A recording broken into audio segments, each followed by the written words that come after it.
si nanay. Kaya nangyari sa nanay mo yun. Kasi baka may ibang plano si Ama para sa kanya. Pero kawawa naman siya. Magtiwala ka lang kay Ama. Alam niya ang pinakamabuti para sa ating lahat. There's trouble in paradise. Baka magagamit ko ito para sa aking mga bongga-bongga, evil plans. Tatakas ka na naman? Hindi po. Huling-huli ka na, magsisinungaling ka pa. Pagkatapos sumaglayas, ngayon bulakbul ka na. Ang pagmamahal may kasamang respeto. Ngayon sabihin mo sa akin, paano ko mamahalin ng isang taong hindi man lang ako nire-respeto? Dahil may naisip na po ako para pasayin si nanay. Kinausap ko po si Ninang Jeannie. Sabi niya tutulungan niya daw ako. May gagawin kami sorpresa para kay nanay. Ang galing talaga ng anak ko. Miss Julie, andito na po yung appointment nyo. Bagong client, mayaman. Ay, saan? Let me see.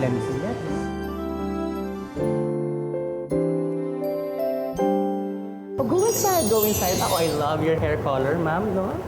Gusto yung magpa-retouch ng hair color? Gusto yung magpa-brunette or na yung uso ngayon yung ash blonde?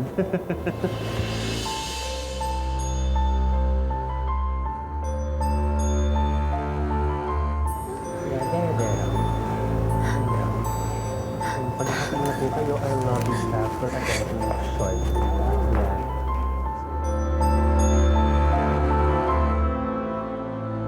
Yeah. Salamat po sa lahat ng tulong niyo, ah. Ano ba? Wala yun, no?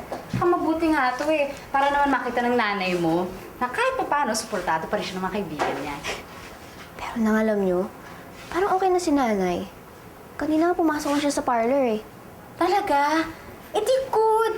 Naku, mas lalong maging okay kapag nakita niya itong surprise yung inihanda natin para sa kanya. Ano yun? Betty! Ay, ako nabubusuli na! Sandali lang! Dali na! Buksan mo na! Nay! Nalak yung pinto!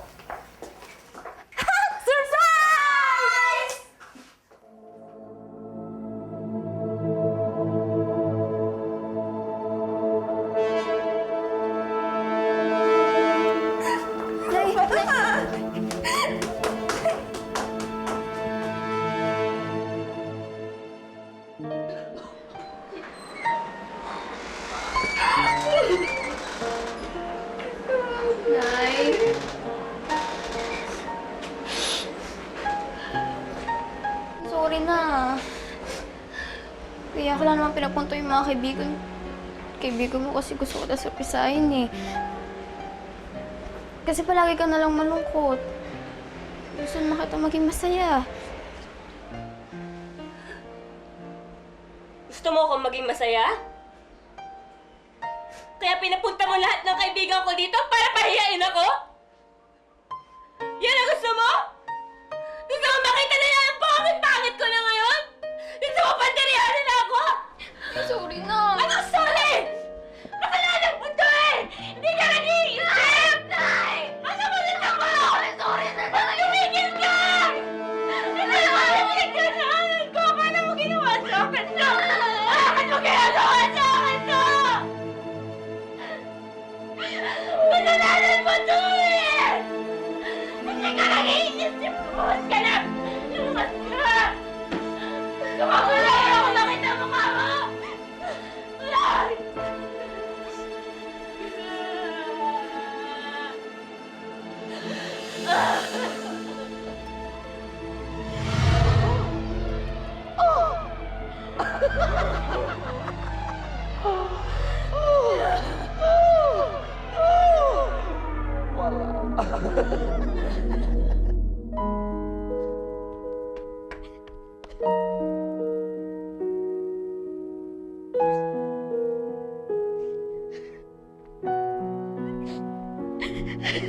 Taho! Taho! Taho? Hindi po. Manong?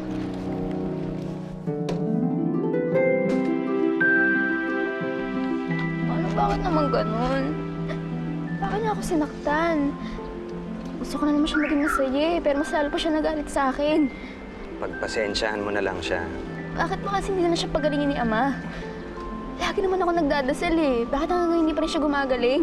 Angelica, pag may hindi binigay si Ama, Ibig sabihin, may iba siyang plano. Lagi niyo na lang sinasabi yan eh. May plano si Ama. Ano yun? Di ba niya nakikita nahihirapan na kaming lahat? Ako? Si Nanay? Di ba niya nakikita yun? Sige na naman, Manong mo. Sabi mo na sa kanya, as in, nauna. Para maging okay na lahat. Para maging masaya na kami ulit. Angelica, baka nakakalimutan mo. Si Charity ka na ngayon. At bilang tao, kailangan maranasan mo rin lahat ng pinagdadaanan ng mga tagalupa. Tuwa, lungkot, galit, pagmamahal. Walang shortcut dito. Pero siya si Ama, di ba? Siya ang pinakamakapangyarihan sa lahat. Kaya niyang gawin lahat kung gustuin niya lang. Angelica, kung hinayaan ni Ama na pagdaanan ng nanay mo ang lahat ng ito, ibig sabihin meron pa siyang mahalagang leksyon na gusto niyang matutunan niyo. Angelica, Saan siya pupunta? buti pa sundan mo na. At ikaw, anong ginagawa mo dito? Wala po ako dito, Manong. Imagination niyo lang ako. Ganon? Manong, mainit pa ba? Mainit pa. Mainit pa ulo ko eh. Sundan mo na yung alaga mo. Oo nga eh.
Nahirapan ka? Palit tayo, gusto mo? Paano mo ginawa sa akin to? Ano ginagawa sa akin to? Kasalanan mo to eh!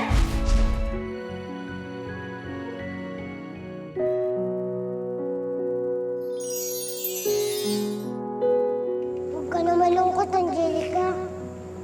Oo nga. Angelica, magtiwala ka na lang kasi kay Ama. Alam naman niya kung anong nakakabuti para sa atin. Para sa lahat. Nakabuti para sa ating lahat? Bakit? Hindi ba niya nakikita na nahihirapan na kaming lahat? Kami ni tatay, kami ni nanay? Hindi mo naiintindihan.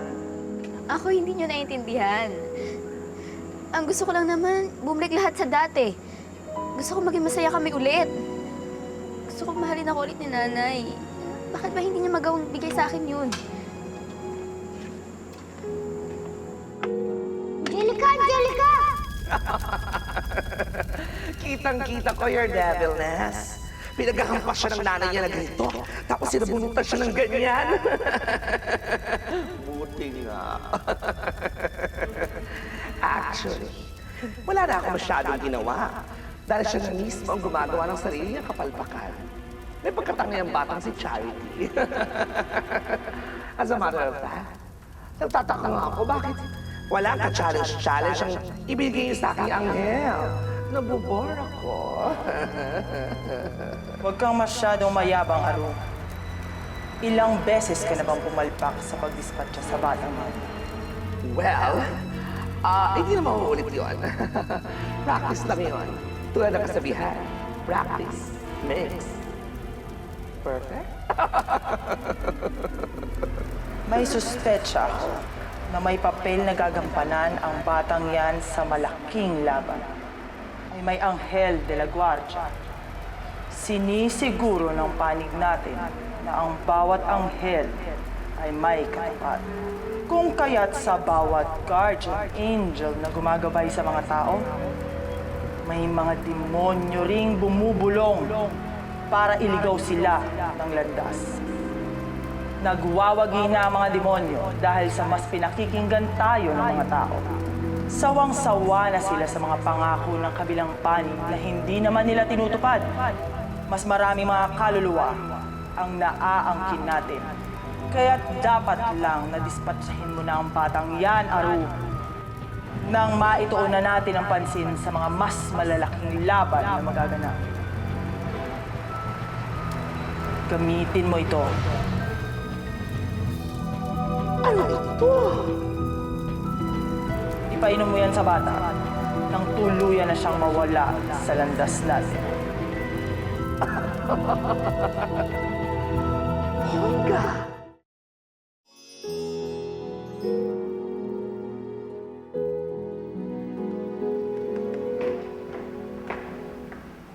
Aaron, gusto sana kita kausapin tungkol kagabi.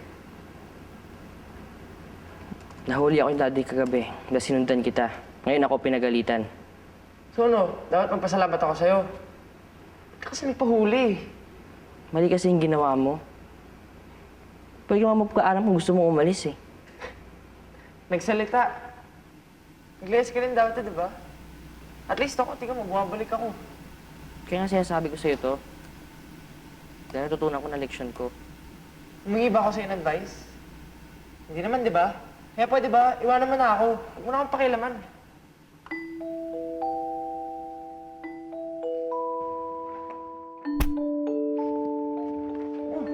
Sorry. Tingnan mo tuloy ginawa mo.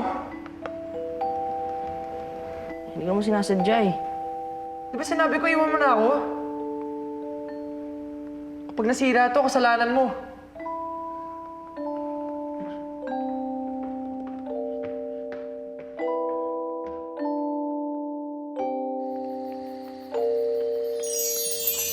Huwag ka na kasi tumakbo ng tumakbo dyan. Kahit ano namang gawin mo, hindi mo kami matataguan. Guardian angel mo kaya ako. Eh, bahay niyo naman kasi ako sinusundan. Trabaho kaya namin yun, nasundan ka. Ayoko na kayo kausap. Hindi niyo naman intindihan eh. Hindi ba kayo pwede mawala? Kasi yung ganun. Eh, paano ka? Eh di maghaharap ako na makakintindi sa akin. Sino naman yun? Ito ang address namin. Tapos, yan ang phone number ko. Kung kailangan mo ako, tawagan mo lang ako kaya pumunta ka sa atin. Si Michael! Alam mo ba kung nasan siya?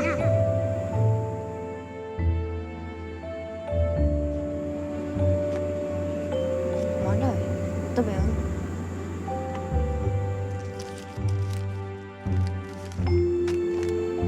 Basahin mo? 34-7 Marigold Street. Saan yun? 34-7 Marigold Street.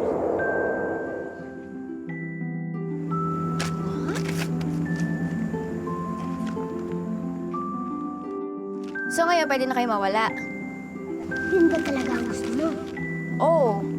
Kasi yun na naman. Pwede ba maglaho na lang kayo, please?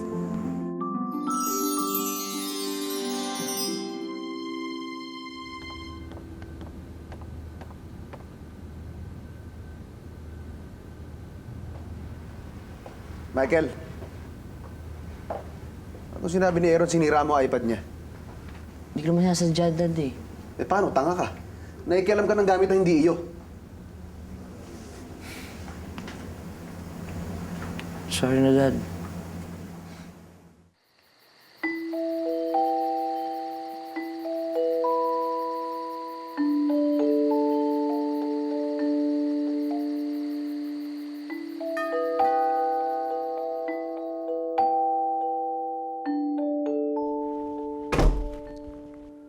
Leilani?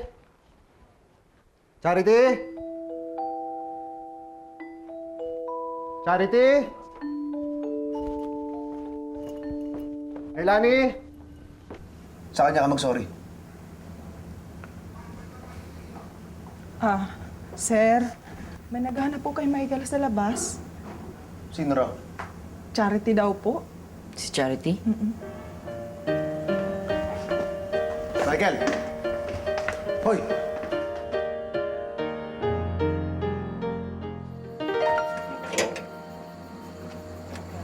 Charity? Anong ginagawa mo dito? Di ba sabi mo pag kailangan ng kaibigan, puntahan lang kita? May problema ka ba? Michael! Hindi pa tayo tapos, di ba? Pasok! Charity, sandali lang ha. Babalik agad ako. Diyan ka lang ha, sandali lang.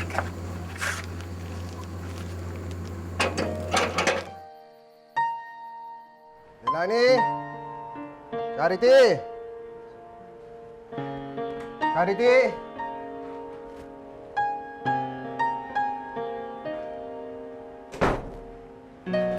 Leilani? Nasaan si Charity?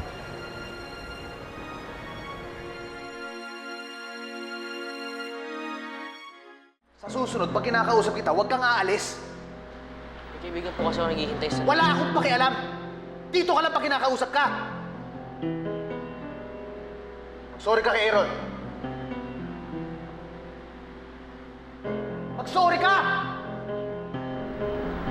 Sorry, Aaron. Sa susunod, papapalitan ko sa'yo kung may masira ka. Naiintindihan mo?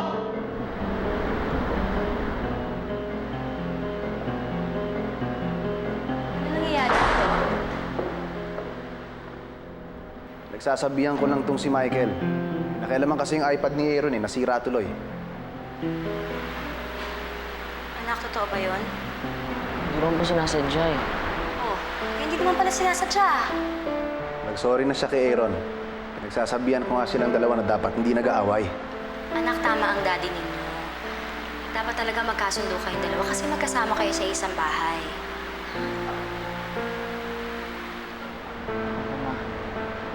Pwede ko ba ako lumabas po sandali? Kasi yung kaibigan ko nasa labas na eh. Oh, sige na. Sige, anak.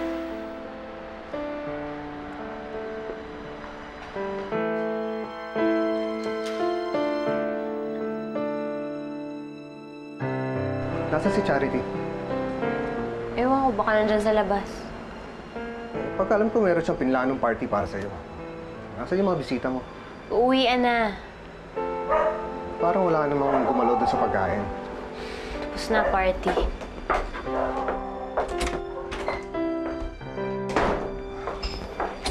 Charity? Charity? Charity? Saan kaya yun?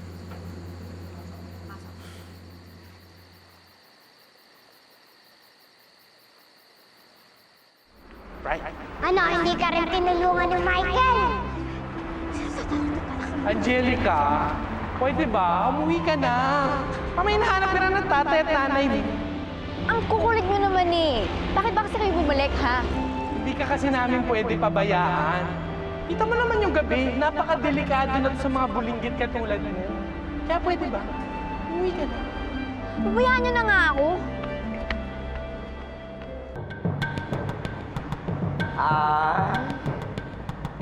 Mukhang ito na ang pagkakataon na hinihintay ko.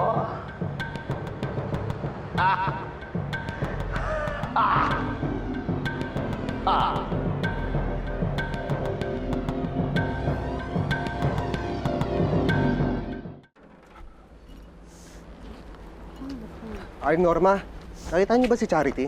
Ay naku, Alman, pasensya ka na, hindi ko napansin eh. Salamat po. O, Jeannie, nakita mo ba si Charity? Hindi. Diyan ko lang siya iniwan kanina. Wala ba siya sa inyo? Ano pa nangyari? Kala ko meron kayong hinandang kainan para kay Lailani. Eh, yun na nga yung plano namin ni Charity, di ba? Eh, inayos na namin ang lahat. Eh, ewan ko ba kung bakit ganun yung nangyari? Biglang dumating si Leilani, walang takap sa mata. Tapos nagulat nung nakita kami. Eh, napahiya yata. Ayun, nagkulong sa kwarto. Pinipilit nga namin lumabas pero ayaw niya.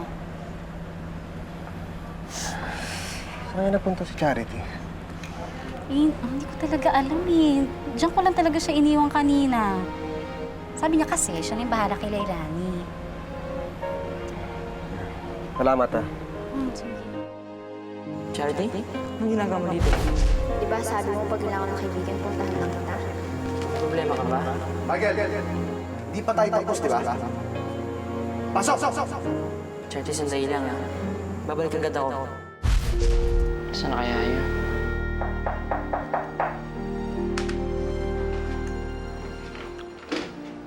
Oh. Bakit hindi ka pa natutulog? Iniisip ko po sa yung kaibigan ko eh. Hindi ba kayo nagkausap kanina? Pagbalik ko po, wala na siya dun eh. Hindi ko alam saan nagpunta. Okay, problema pa naman. Eh, baka naman umuwi lang sa kanila. Sana nga po.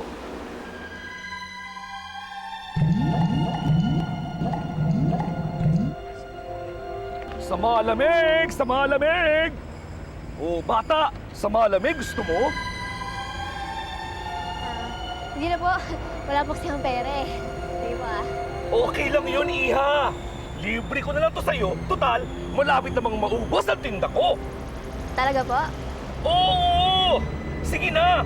Kasi mukhang uhaw na uhaw ka eh. Eto sa malamig oh. Inumin mo na. Hindi na nga. Sige na, Iha. Inumin mo na. Masarap yan.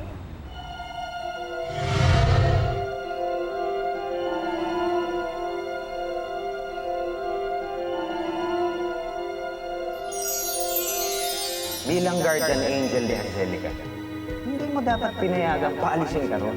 Ang trabaho mo, bantayan ang iyong alaga. Paano na po si Angelica? Ano na mangyayari sa kanya? Inumin mo na yan. Hawak mo. Pag inumin mo yan, pag uwi mo sa bahay ninyo, mahal ka na ulit ng nanay mo. Tingnan ko lang. Kung kayaring mabuhay mag-isa dito sa magulong mundo. Babu.